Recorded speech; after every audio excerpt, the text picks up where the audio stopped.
Thanks to Hooded Horse, I've been able to test Manor Lords for the past 2 weeks, so here are the best settings that I've found for Manor Lords, and this will change depending on what your goal in the game is, but I will go over that later. So let's get right into our settings for gameplay. On autosave, I think by default it's usually at 10 minutes. I actually changed this down to 5 minutes because 10 minutes is quite a bit of time to lose if your game crashes or something.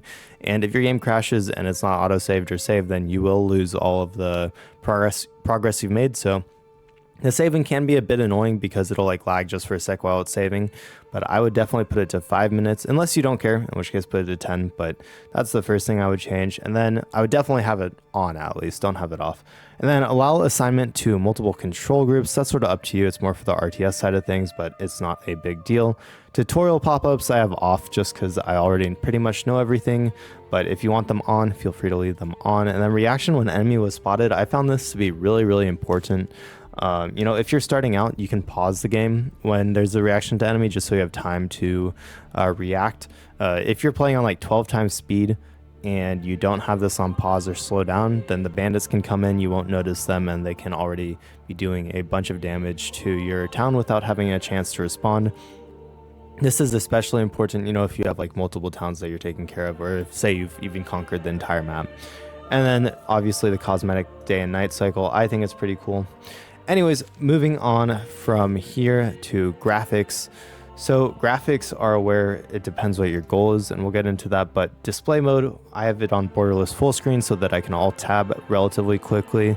Anti-aliasing, DLSS, just because I have an NVIDIA graphics card, and then we want it on quality, and then I have dynamic DLSS off, VSync off, maximum frame rate. I always at least cap it at the highest at least, just because I don't want to burn my GPU to bits. A bunch of people had issues with that with New World, so ever since then I always put a cap on my maximum frame rate. And you can also put a cap in your NVIDIA control panel so you don't have to do it in every single game as well. So moving on to sharpening, I have that on high. However, if it makes textures look too sharp, they're not smooth, you could put that onto medium.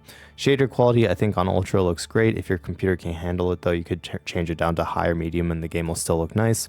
Shadow quality, I would leave on ultra. Post-process quality, you could leave on ultra.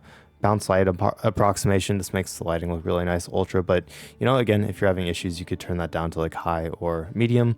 Volumetric clouds, honestly, unless you're looking up, you're not really going to see them, so if you are having issues, you should turn them off, because it takes a very specific way of looking, or if you're in the third person mode to see the volumetric clouds, and generally when you're in the top down view, it's not like it's a game Kingdom and Castles where you'll see the clouds, you just won't. So a lot of times it's not worth having that on if you're having performance issues. And then terrain texture resolution, I have that on ultra, and then view distance, ultra, grass density, grass distance, and foliage quality all on ultra.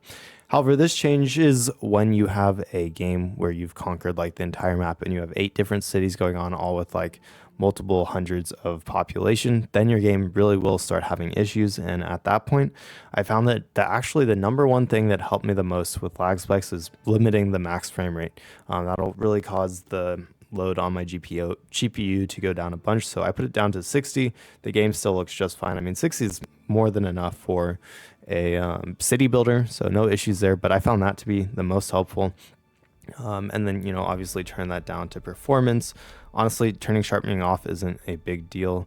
And so moving on to this, if you're gonna be building as many people as you want just for fun, the game won't look as good. I mean, you can turn all of these to low, off, and then volumetric off, and then all of these off or to low as well, and your game definitely won't look as nice. But this is a way, these are the settings you can use if you want to build huge towns.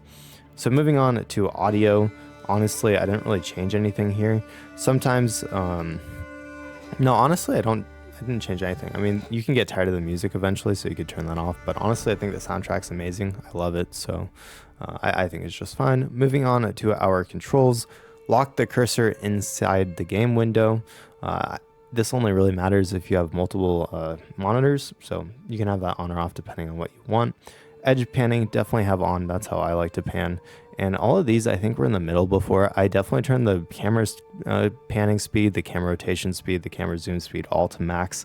They were pretty slow before, and I think that this just made the game feel better. If you're not used to that, then you can definitely turn them down, but I think it's a lot easier, especially when you have a lot of ground to cover. You're dealing with multiple cities, stuff like that. You definitely want them to be fully committed. And then we have camera smoothing. I think the middle is just fine. And honestly, usually I don't like camera smoothing, but I think in this game it just makes it look very cinematic, and I do like it for sure.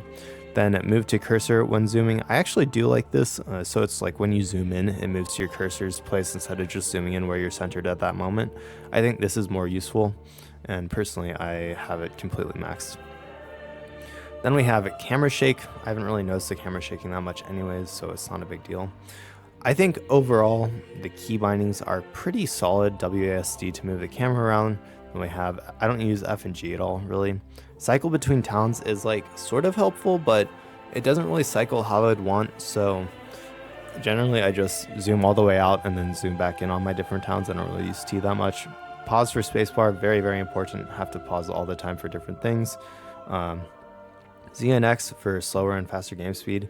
Again, pretty useful for sure. I almost always play on 12 times speed unless I'm trying to just like enjoy the game at a slower speed.